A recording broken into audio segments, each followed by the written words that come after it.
Swayam Prabha. Digital India. Educated India.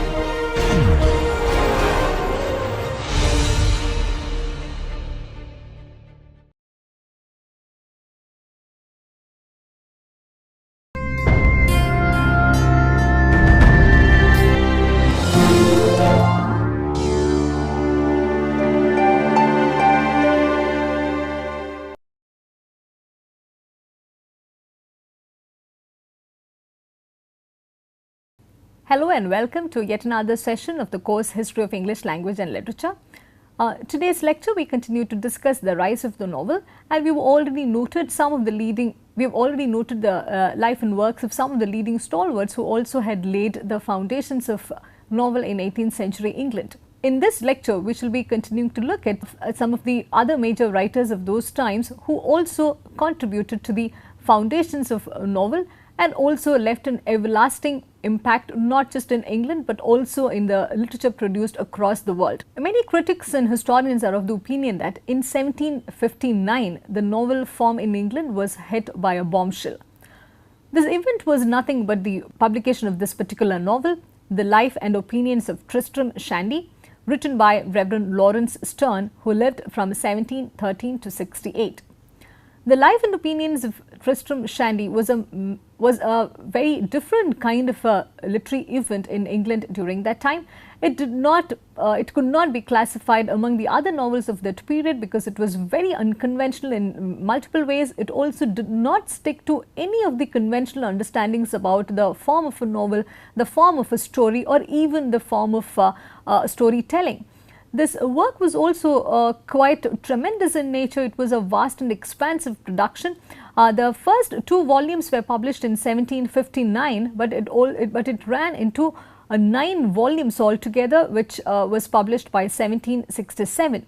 So this long and expansive work was seen with much skepticism during those times. It also did not, in terms of reception, it did not rise to the occasion compared to the other works which were produced during those times. In fact, Hudson talks about Tristram Shandy as a strange work of a very strange man, and he also notices that Sterne was one of our first English writers to employ emotionalism as part of his regular literary stock in trade.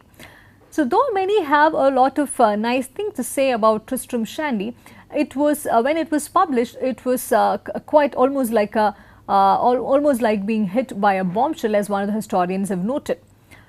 The storyline was very unconventional. Though it spoke about the life and opinions of Tristram Shandy, the storyline opened even before the birth of this particular hero, Tristram Shandy. So the story predates Tristram's birth in many ways. It digresses freely backwards and forwards in time. There is no linear narration. And that was something that the readers of those times could not even get accustomed to initially.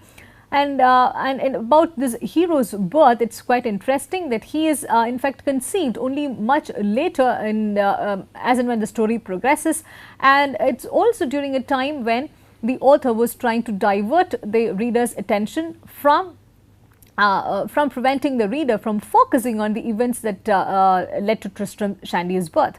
So this hero Tristram's birth happens only in volume 3, and altogether the novel passes through an extremely complex time scheme to such an extent that it even gives a sense of timelessness at the end of it.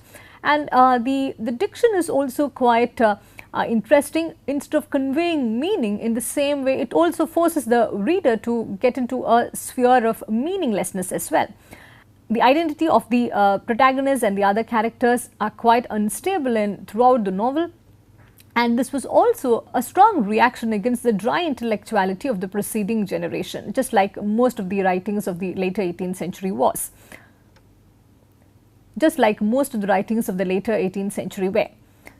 So in Tristram Shandy we find a medley of unconnected incidents. It's very difficult to give a one-line summary of the novel. It also scraps out of the way learning. It includes whimsical fancies, a very different kind of dark humor, pathos, reflection, impertinence, indecency. So it's quite a medley of affairs, so to speak. And this many feel that this oddity which was part of Tristram Shandy was also deliberately cultivated, and it was also very carefully devised. But critics of those times, Samuel Johnson, did not find this very enticing. Johnson wrote in one of his articles that nothing odd will do long. Tristram Shandy did not last. But however, we later also find that history proved Johnson wrong. In the 20th century, Tristram Shandy was much discussed over and again. In fact, if we talk about the kind of influence, the lasting influence and the legacy that it left on the later writers, it would be quite surprising and stunning to notice that even writers such as Salman Rushdie have acknowledged the kind of influence that he derived, the kind of inspiration that he derived from works such as Tristram Shandy. So, there are also a lot of literary arguments which put forward this theory that in terms of its art and its treatment and its structure, Tristram Shandy almost qualifies as the first postmodernist novel, though it was written way back in the 18th century. So, to give you an idea of the kind of writing that Laurence Sterne produced through Tristram Shandy, if you could take a look at this sample chapter and allow me to read a little bit from this. I am now beginning to get fairly into my work, and by the help of a vegetable diet with a few of the cold feeds, I may no doubt, but I shall be able to go on with my Uncle Toby's story and my own in a tolerable straight line. Now, and we notice that he begins to draw a series of lines in different formats, and he also tries to attribute particular meanings to these different lines that he has drawn over here. As he continues, these were the 4 lines I moved in through my first, second, third and fourth volumes. In the 5th volume, I have been very good. The precise line I have described in it being this. And we also find him giving another pictorial depiction of what he thinks is the structure through which his volumes have been moving. So, if we take a quick look at this, we would also begin to understand how difficult it is to decipher this particular novel, how it defies almost all kinds of conventions of writing altogether. So, in many ways, this continues to be celebrated as a very different kind of work, and also a singular work that departed from the conventions of those times. We also need to know a little more about Reverend Laurence Sterne. He was an Irish novelist. He was not of English origin. So, this also leads us to be all the more convinced English literature from the 18th century onwards was not just a product of people who were born in England and who lived in England, but also was a contribution of the Great Britain put together.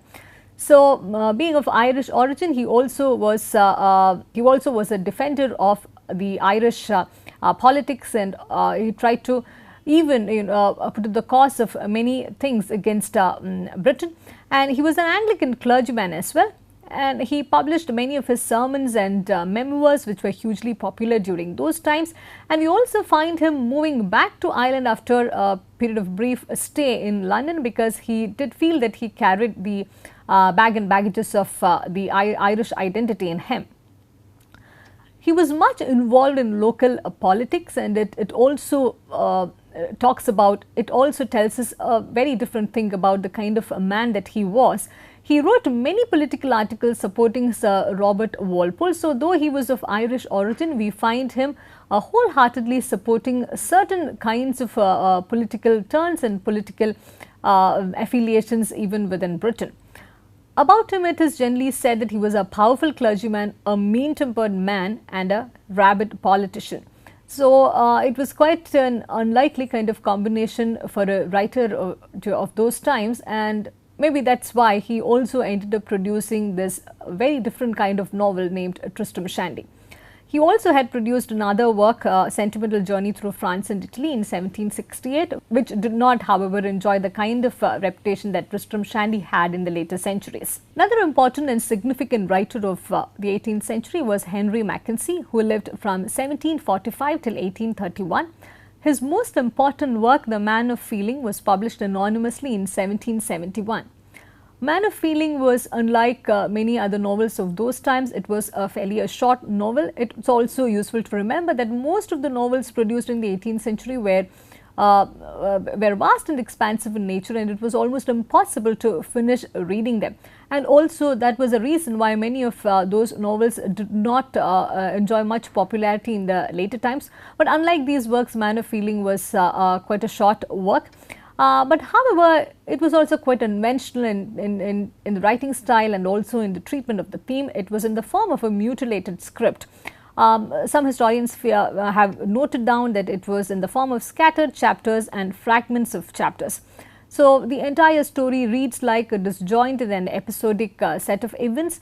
And he also is said to have experimented a lot with the form of writing, because he must have deliberately discarded the traditional novel writing form. This also reminds us that novel was rather a free form for anyone to experiment in many different ways. So, since it was free from the rigidities of any form of classicist model, we find the novelist experimenting in many different ways. This also had led to the thriving of the genre and also to the development of the genre in multiple ways in the coming centuries. Man of Feeling was very different in terms of the subject matter as well. It also presented a new kind of hero named Harley, and he was a man who cries, and in that sense it completely defied all kinds of conventional images of masculinity. So this move towards the acceptance of the feminine elements in the masculine hero, or rather the so-called feminine elements in the masculine hero, was very interesting for the English public then. Many also rejected it because it made them rather uncomfortable to read about a hero who cries. But nevertheless, Mackenzie's contribution in exploring and redefining the gender roles and the sexual roles in the English society cannot be neglected at all. Man of Feeling was a huge success not just in England but also in different parts of Europe. Significantly, the German writer Wolfgang Goethe acknowledged the influence of this novel on his own work Sorrows of a Young Werther, published in 1774. So, in Goethe's work, he had portrayed a sensitive and suffering but a suicidal hero, and he as well as many other European writers have talked about their indebtedness towards Mackenzie and his Man of Feeling, and also how Mackenzie loved the portrayal of a different kind of a hero who did not fit into the stereotypical images of the 18th century. If we talk about the personal attributes of Henry Mackenzie, he was also of Scottish origin. He practiced law for some time. He was a very well-known lawyer. He was also an ardent Tory supporter. He worked as the Comptroller of Taxes for Scotland for a while, which was a very well-paying job. It said that it also allowed him to pursue other kinds of interests such as writing. Because of the kind of supreme command that he had over language, he was also known as the Addison of the North. He severely opposed the French Revolution. It's also useful to note that most of the writers of those times had one opinion or the other about the French Revolution, because it was a major event which shaped and reshaped not just their political understandings but also challenged the ways in which they were approaching the state, the nation, and also the relationship with the citizens of the country. So, in that sense, having an opinion about the French Revolution or openly taking one particular side was seen as a mark of intellectual liberty and also a sign of the boldness through which they could articulate their particular political preferences. He ran a periodical during that time, The Mirror, which ran from January 1779 till May 1780. He also had produced a play in 1773 titled The Prince of Tunis. He also surreptitiously compiled his own works and published it in 1807 titled The Works of Henry Mackenzie. Henry Mackenzie was often nicknamed by friends and family as the Man of Feeling, but in reality he was a hard-headed man of affairs with a kindly heart, and this also had lent a very different kind of a temperament to his novel. He also had published in 1822 an account of the life and writings of John Home. The presence of the Scottish writers alongside the English writers also tells us over and again about the significance of the Scottish Enlightenment on the development of prose and other kinds of writings in the 18th century England. It's also very useful and appropriate at this point to highlight the participation of women in terms of the emergence of the novel. Novel writing, unlike the other kinds of genres, it ensured the participation of women right from the beginning. We find that women were allowed to read, they were one of the major consumers of novels, they were also allowed to write for other men and women. So, one of the most important writers of this period was Frances Burney, also known as Fanny Burney. She lived from 1752 till 1840. Her most important work is considered as Evelina, the History of a Lady's Entrance into the World, published in 1778. This work looks at the world through the eyes of a young girl. The work was written, Evelina was written when Frances Burney was barely 26 years old. It was considered as the greatest success since Clarissa, Richardson's Clarissa. We also find Frances Burney adopting the epistolary method from Richardson. She was heavily influenced by the other writers such as Fielding and Smollett as well, but we do see that she was capable enough to develop her own style of writing and also come up with her own subject matter. When one talks about Evelina, it's important to note the significance that it had, not just as a literary event but also as a historical event, because it was a portrayal of a woman's life from a woman's point of view. It is also said to have classified under the tea table school of fiction because it was seen mostly as feminine.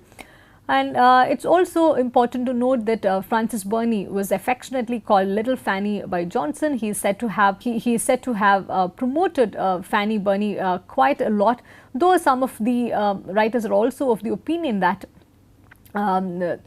Johnson had a very condescending relationship with Frances Burney. Nevertheless, he did promote her in the London circles during those time, and she did enjoy some amount of good reputation and fame through her novels. Her second work, Cecilia, published in 1782, was a more ambitious kind of work, but however it lacked the freshness that the first one, Evelina, had. And she also went on to publish a few more works, such as Camilla in 1796 and The Wanderer of Female Difficulties in 1814. So, in this, the main protagonist is a hero who tries vainly to earn a living while being destitute and anonymous in London. Though Evelina was a huge success when it was published, we find that Frances Burney somehow missed the mark in her later works. So most of her later works were failures, and she did not really leave a lasting reputation with the other works. And it's also said that she was forced to temper down her wit and her sarcasm in her subsequent work in order to preserve most of the good relations that she had with the government and also with the other important men in London during those times. In fact, one of the later historians has written this thing about Fanny Burney, that she lumbered with at all costs not to offend, progressively damped her liveliness and satiric wit. So we do find her trying to taper down the kind of sharp wit and sarcasm that she had, and this also affected the kind of writings that she was capable of producing. When one talks about the important female writers of those times, it's also important to take a look at Sarah Fielding, who lived from 1710 till 1768. She was a sister of Henry Fielding. She also had authored her first book in 1744, The Adventures of David Simple. This was initially published anonymously. In fact, most of the writers chose to publish their works anonymously during the time because it was not yet a mandatory or not yet become a fashion to sign with one's own name after the work was published. The Adventures of David Simple was very successful. It was praised even by Richardson, given that Richardson was a rival of Sarah Fielding's brother, Richard Fielding. The Adventures of David Simple was so successful that the second edition had to be brought out within 10 weeks. It was also translated into languages such as French and German. So it also enjoyed much popularity in different parts of Europe as well. She also produced her second work, The Governess or The Little Female Academy, in 1749. This was a novel aimed primarily at children. So this work was also hugely interesting during those times, and it also again spoke about being a woman in the English society, and also gave a very different point of view compared to the male dominated writing styles of those times. So in multiple ways, a novel opened up a new sphere not just for the men who came from non-aristocratic backgrounds, but also for women who otherwise had little or no access to the public space in England. So, from the 18th century onwards, we do notice that having a woman writer is no longer a rarity.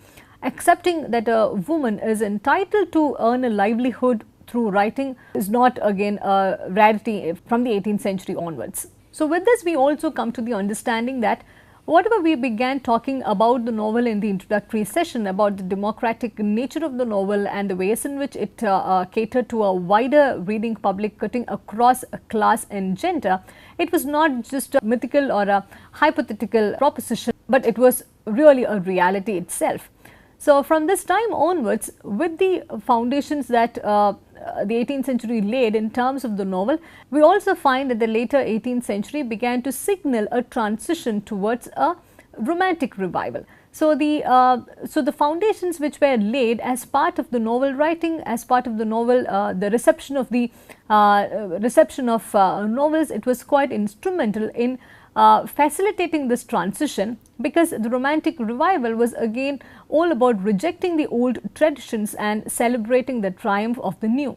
So, in multiple ways, novel was not just about the art of fiction or the art of writing fiction, but it was also about trying to promote a newer form of understanding literature, and also about challenging whatever was seen as conventional, whatever was seen as acceptable in different ways. So, moving away from tradition, we do find that the English literature was all set to conquer newer fields and newer forms of writing from the late 18th century and especially from the early 19th century onwards. So, having said that, it is also time for us to wrap up our discussion of the 18th century. And also to bring to your notice that there are a few more miscellaneous writers whom we shall be covering in the next lecture. For this lecture, that is all we have for today. Thank you for listening, and I look forward to seeing you in the next lecture.